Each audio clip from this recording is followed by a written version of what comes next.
Imaginons un concepteur, appelons-le Nicolas, confronté à un défi, créer un nouveau produit ou un nouveau logo, peu importe, pour une start-up ambitieuse. Au départ, il veut tout intégrer, 1000 fonctionnalités, un design chargé pour tout expliquer d'un coup. Résultat, un fatras illisible. Les utilisateurs se perdent. Le message de la start-up n'est pas clair. Plus il ajoute de détails, plus il sombre dans la confusion. Nicolas constate l'échec des tests. On ne comprend pas ton truc, disent les testeurs. C'est alors que lui surgit une question. Ne devrait-il pas simplifier, enlever le superflu, revenir à l'essence même du concept? Mais il hésite. Si j'ôte des éléments, ne vais-je pas paraître trop basique ou manquer d'originalité? Pourtant, la réalité est souvent paradoxale. La simplicité n'est pas le signe d'une paresse ni d'une faiblesse conceptuelle. C'est au contraire le plus haut niveau de sophistication. C'est ce que nous allons explorer ensemble en parcourant l'histoire de la simplicité, de Léonard de Vinci à Steve Jobs, en passant par des principes de design et de communication. Dans ce texte, je m'adresse à vous, créateurs, designers, communicants. Vous qui cherchez à transmettre des idées fortes avec le maximum d'impact. Nous verrons pourquoi la simplicité n'est pas simpliste, mais au contraire le résultat d'un long travail de raffinement. Comment elle touche immédiatement l'esprit et devient plus puissante qu'un discours complexe. Nous suivrons également le fil narratif de Nicolas et sa prise de conscience que moins c'est plus.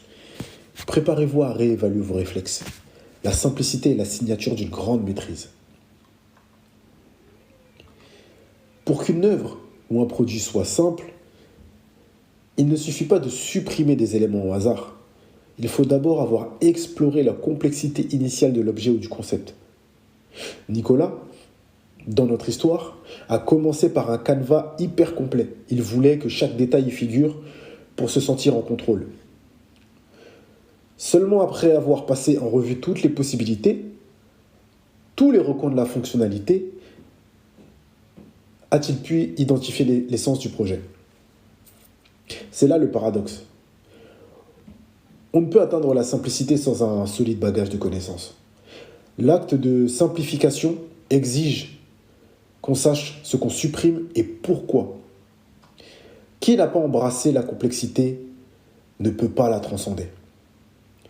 On voit cela dans le travail des grands ingénieurs ou artistes qui, après s'être confrontés à l'immense variété du réel, finissent par proposer une forme limpide, un concept clair, comme de l'eau de roche. Léonard Vinci disait « La simplicité est la sophistication suprême ». Lui qui était inventeur, peintre et scientifique avait conscience que le savoir s'exprime mieux dans la sobriété. Il examinait l'anatomie humaine dans ses moindres détails, puis en tirait des dessins d'une apparente simplicité, mais d'une justesse incroyable. Pour Vinci, la forme épurée n'était pas le fruit du hasard, mais bien la pointe d'un iceberg. Comme s'il laissait transparaître le résidu essentiel d'une structure qu'il maîtrisait en profondeur. Pour parvenir à ce stade, Nicolas, notre concepteur, va devoir engager un processus de raffinement à partir de son prototype complexe, puis retirer chaque élément non essentiel, tester la lisibilité, ajuster encore jusqu'à obtenir un ensemble minimaliste. À chaque retrait, il se demande, est-ce que ça va appauvrir le message ou au contraire le renforcer? Petit à petit, il se rend compte qu'il faut avoir le courage de dire non à des options séduisantes mais inutiles. C'est un artisanat de la forme et de la pensée. Polir, sculpter la matière première pour arriver à la statue finale. Prenons le logo Nike, un simple swoosh, une virgule inversée, créé à l'origine par Caroline Davidson. Cette forme, ultra basique, est pourtant reconnaissable dans le monde entier. Derrière cette simplicité apparente se cache un long travail, l'idée d'un mouvement, de rapidité, d'élan. Au moment de sa conception, d'autres propositions plus riches ont été écartées. C'est finalement ce swoosh qui s'est imposé par sa lisibilité immédiate et son lien direct avec l'idée de vitesse. Apple, la pomme croquée, est un autre exemple. Au début, Apple avait un logo plus compliqué, une gravure de Newton sous un pommier. Puis la marque a opté pour la silhouette de la pomme. Les premières itérations étaient déjà simples, mais au fil du temps, on est passé d'une pomme multicolore à une pomme monochrome. Chaque élagage renforçait l'impact. Quand on voit cette pomme, on comprend instantanément la marque. Aucune confusion.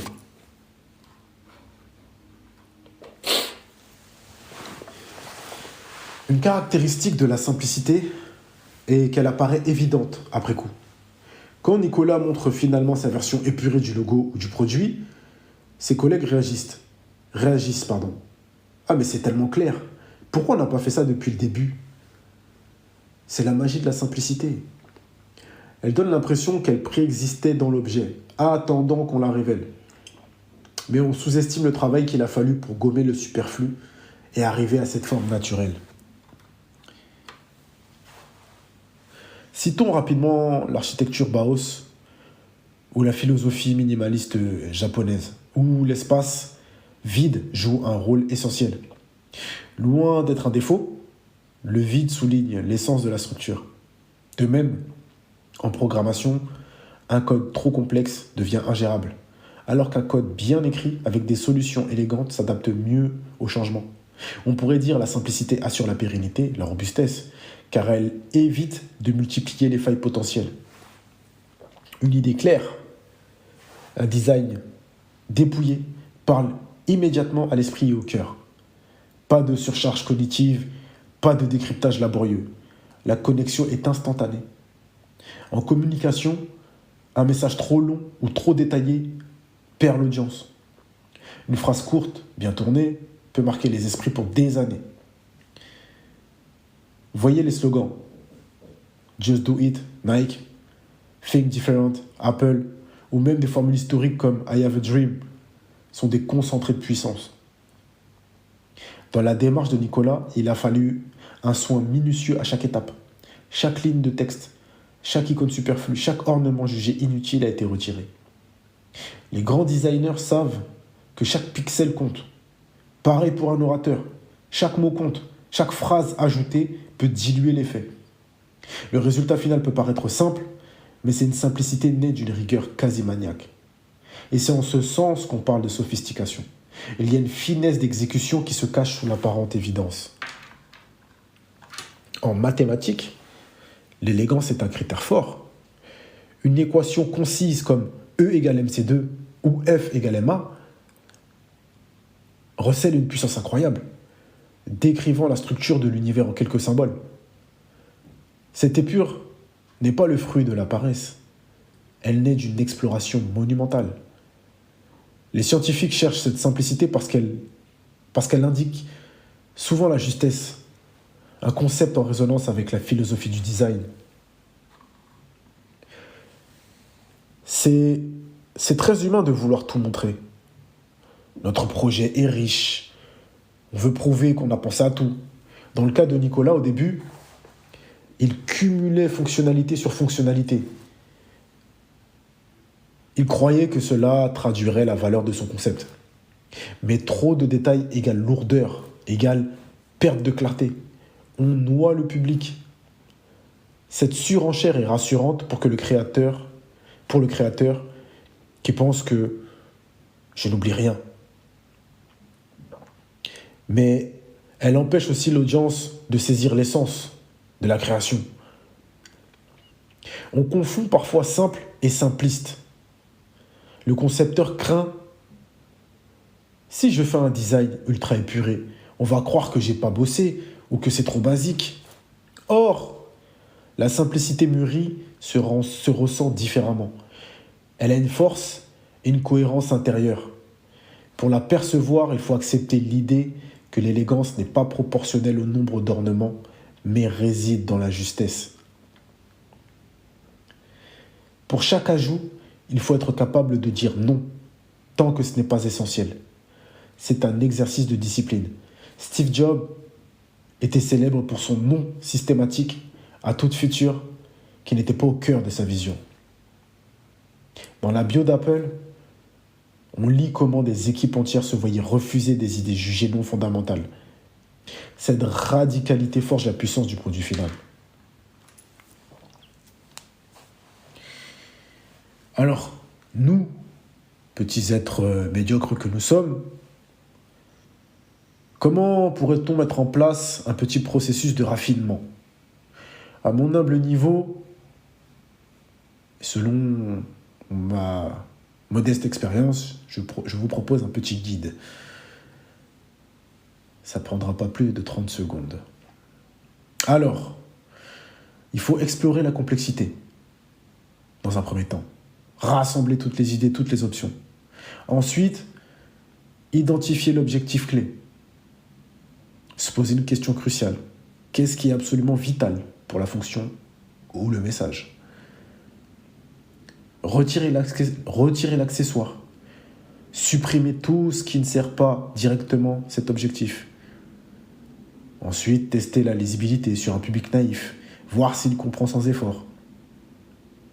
Et raffiner encore, si des ambiguïtés persistent, épurer davantage. Revenons à Nicolas. Après avoir échoué avec sa première version complexe, il suit ses étapes. Il liste tout ce que son application doit faire. Il se demande ensuite quel est le cœur de mon appli. Il réalise que 80% des fonctionnalités étaient secondaires, parfois redondantes. Alors il les supprime. Il fait tester la version épurée à des utilisateurs qui la trouvent plus intuitive. Puis, il revoit encore le design, simplifiant l'interface, éliminant chaque ornement superflu. Résultat, un produit fluide que le public adopte avec enthousiasme. Avec cette simplicité, Nicolas obtient une rapidité d'appropriation. Les gens comprennent tout de suite. Plus de robustesse, car moins d'éléments, donc moins de risques de dysfonctionnement. Également, un impact mémoriel, puisque la forme sobre marque l'esprit. Ce qui paraissait banal au début se révèle puissant lorsqu'on teste la réaction du public. Simplicité égale aboutissement d'un long travail. Nous avons vu que la simplicité n'est pas une paresse intellectuelle, mais la convergence d'une exploration exhaustive et d'un tri implacable. Dans le travail de Vinci ou d'Apple, la beauté sobre est le fruit d'une connaissance profonde de la complexité, puis d'une extraction de l'essentiel.